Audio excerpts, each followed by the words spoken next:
Ce projet de court-métrage a été pour moi l'occasion de vraiment mettre en pratique ce que j'aime faire tous les jours finalement. C'est faire des vidéos, que ce soit sur YouTube ou un peu plus dans la vie pro. C'est vraiment faire des vidéos et le court-métrage en lui-même, ça a été une expérience très enrichissante qui m'a permis de rencontrer des acteurs et quelqu'un du monde du cinéma, Thibaut. Et ça a vraiment été très intéressant de construire et de finir ce projet avec toute l'équipe que je remercie d'ailleurs d'avoir bien réalisé et bien joué son rôle à fond. Dans les ressources dont on a eu besoin pour réaliser le film et vraiment bien le tourner et le monter jusqu'à son terme, je dirais la bande son, qui a été quelque chose dans lequel on n'est pas familier, que ce soit moi-même ou même les autres membres de l'équipe. C'est pour ça qu'on s'est orienté vers Léo, Louison et Corentin, qui seront crédités au moment du film, et pour qui nous ont aidés à la réalisation de la bande originale, qui apporte vraiment un grand rôle dans le film. Ce qu'on pourra retenir de très intéressant dans la cohésion d'équipe, c'est qu'on a tout d'abord été 6, ce qui a été une faiblesse d'un côté puisqu'on était vraiment très occupés, mais une force puisqu'on a pu vraiment en apprendre beaucoup plus chacun de notre côté, avec, comme je l'ai dit tout à l'heure, du son, de la lumière, mais également de l'image. Ça s'est vraiment fait de tous les côtés. Du point de vue des lieux, il a fallu rechercher le lieu adéquat qui pouvait s'adapter au découpage technique et vice-versa. Le découpage technique a dû suivre par rapport à ce qu'on trouvait réellement dans la réalité. Et il faut savoir qu'on n'est pas là de façon innocente. J'en dis pas plus, vous verrez dans le film final. Mais les lieux ont vraiment été trouvés assez facilement et ont su nous convaincre de tourner et de donner vraiment la bonne dynamique, le bon lieu par rapport à l'histoire qu'on voulait donner. Si j'ai un moment préféré sur le tournage, ça serait peut-être une des scènes où l'agresseur a dû être très proche du cadreur. Et ça a été une scène plutôt intéressante à tourner, plutôt comique aussi, mais bon, vous la verrez dans le film final. Pourquoi l'audiovisuel? Simplement puisque c'est un domaine dans lequel j'ai toujours aimé évoluer.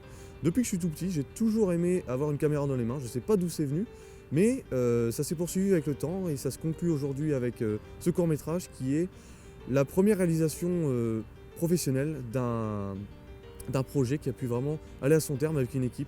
Un réalisateur que j'admire, on pourrait parler de Robert Zemeckis, qui est connu pour la trilogie des Retour vers le futur, qui a su apporter une différence vraiment entre le passé, le présent et le futur. Bon, ça c'est comme la trilogie le veut. Et également la bande son qui n'est pas de lui, mais qui a su faire preuve vraiment d'originalité dans le film. C'est vrai dans beaucoup de films, mais celle de Retour vers le futur est particulièrement touchante de ce point de vue-là. S'il y a un style de film particulier qui m'inspire quand j'ai envie de réaliser par exemple des vidéos ou également ce court-métrage, ça serait des films dramatiques, mais également tournés avec l'épique. C'est-à-dire que je peux citer par exemple Interstellar, qui est un film vraiment dans lequel vous êtes marqué parce que vous êtes sous tension pendant tout le film, ou également dans un tout autre registre, ça serait Le Mans de Steve McQueen, qui lui apporte vraiment ce côté sentiment avec le flashback dont il fait preuve pour se remémorer de l'accident qu'il a eu. Moteur ça tourne, séquence 5, plan 5, prise 1. Si je regarde la composition d'un film, oui, ça m'arrive de plus en plus. Quand on est passé du côté du découpage technique, on apprend beaucoup de choses et on sait que et on se demande si c'est réalisable. Et du point de vue du cadreur, aussi bien du réalisateur, on apprend beaucoup de choses à regarder d'autres films, savoir quel moment a été choisi et pourquoi. Et souvent, les transitions également sont très importantes pour lier un film et que ce soit lisible à regarder et que le spectateur ne s'y perde pas, comprenne la suite logique entre le plan 1 et le plan 2.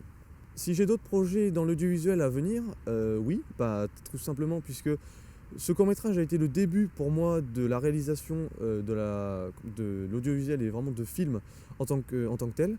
Et j'aimerais me spécialiser dans la post-production pour justement mettre à terme beaucoup de projets. Coupé. Vous voulez en savoir plus sur le film? Rendez-vous en février prochain.